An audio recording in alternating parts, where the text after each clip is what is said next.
But Syed फजल अली साहब, महत्वपूर्ण बात तो ये कि कितना भी इंटेलेक्चुअल डिस्कोर्स आप कर लीजिए, अमेरिका के अंदर कितनी भी लोगों को इंप्रेस कर लीजिए, लेकिन अंततः तो आप तो चुनाव तो बिहार की जमीन पर ही लड़ना पड़ेगा या उत्तर प्रदेश की जमीन पर लड़ना पड़ेगा। वहां आप मोदी का मुकाबला कैसे करेंगे, ये सबसे बड़ा सवाल है। और इसीलिए भाजपा ही बार बार ये कहते हैं, बीजेपी के लोग बार बार कहते हैं, उनके आलोचक कहते हैं भाई कितनी बार राहुल गांधी को आप लॉन्च करेंगे। तो मेरा सवाल ये कि क्या इन सब गतिविधियों से भारत की जनता इंप्रेस होगी और कांग्रेस की तरफ मुड़ेगी, राहुल गांधी को एक बड़ा नेता मानने लगेगी? देखिए, ये तो आपने बिल्कुल सही बात कही, लेकिन ये भी आप देख लीजिए कि बिहार में हम लोगों ने करके दिखा दिया कि कैसे मोदी से लड़ा जा सकता है और कैसे मोदी को हराया जा सकता है। आज की स्थिति ये है कि बिहार में एक भी नेता ऐसा नहीं है जो अपने बलबूते पे ये कह सके कि हम अपनी सीट जीत सकते हैं। तेजस्वी यादव कम से कम इतना बड़ा नेता है कि वो अपने साथ 80 लोगों को जिता के ला सकता है, और बीजेपी का कोई भी नेता, मैं बिहार की राजनीति करता हूं, पार्लियामेंट लड़ा हूं, मुझे मालूम है कि आज कैसी भगदड़ मची हुई है। हम लोगों के टच में बहुत सारे भारतीय जनता पार्टी के एमपीज हैं कि उनको अपनी सीट बचानी है। तो हम लोगों ने ये दिखा दिया है बिहार में लालू प्रसाद यादव की राजनीति से कि किस तरह से मोदी जी को रोका जा सकता है। रहा सवाल ये कि क्या राहुल गांधी का इम्पैक्ट आ रहा है या नहीं आ रहा है।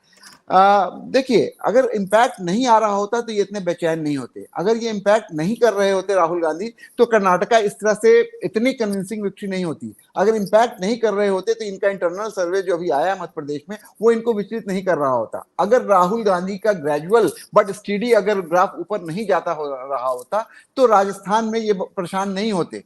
तो कहीं ना कहीं, और देखिए मुझे ये कहने में भी कोई ये नहीं है, जैसा कि अबू सालिह शरीफ साहब ने कहा, शिवकांत जी ने कहा कि भाई ऑल्टरनेटिव अगर देखें नेशनली तो कांग्रेस पार्टी ही है। मैं ये नहीं कह रहा हूं प्राइम मिनिस्टर के कैंडिडेट वो होंगे या नहीं होंगे, वो एक दूसरी बात है, लेकिन बीजेपी का ऑल्टरनेटिव पैन इंडिया लेवल पे अगर कोई है तो कांग्रेस है। और कांग्रेस के जो सर्वमान चेहरा है या जो पैन इंडिया जिसकी एक्सेप्टेंस है वो राहुल गांधी है। और मैं इस बात को बहुत संजीदगी से कह सकता हूं कि राहुल गांधी को जिस तरह से पेंट करती है वो इसलिए करती है कि एक तो सबसे बड़े पैट्रियोटिक खानदान से वो आते हैं, ये कहते हैं कि डायनेस्टी है, लेकिन ये कहना भूल जाते हैं कि ये वो डायनेस्टी है, सो कॉल्ड डायनेस्टी, जिसने इतनी कुर्बानियां दी हैं। और उनको, उनके सामने अगर बात करें तो कोई भी ऐसा भारतीय जनता पार्टी का नेता सामने आके नहीं कह सकता है कि देश के लिए हमने क्या कुर्बानी की है। तो कभी कभी वो सिंबल खड़ा करते हैं, कांग्रेस से नेता लेते हैं, तो कभी पटेल के नाम पर वोट मांगने लगते हैं, कभी सावरकर के नाम पर वोट मांगने लगते हैं। उनके पास कुछ नहीं है। और इधर राहुल गांधी को अपनी एक हेरिटेज है जो वो दिखा सकते हैं कि हमने क्या किया, हमारे लोगों ने क्या किया, कांग्रेस पार्टी के दूसरे लीडरों ने क्या किया। तो ये और इम्पैक्ट आ रहा है कि यूपी में, यूपी एक सही माने में अभी कहीं ना कहीं एक तरह से गार्ड बन करके बीजेपी का खड़ा है कि यूपी में स्थिति बहुत स्पष्ट नहीं है। ये हम लोग भी राजनीतिक रूप से देख रहे हैं, लेकिन मैं आपको बहुत संजीदगी से एक बात और कह रहा हूं कि यूपी में भी उसी तरह की चीजें हो रही हैं। आप आश्चर्यचकित नहीं होइएगा जैसी बिहार में हुई है।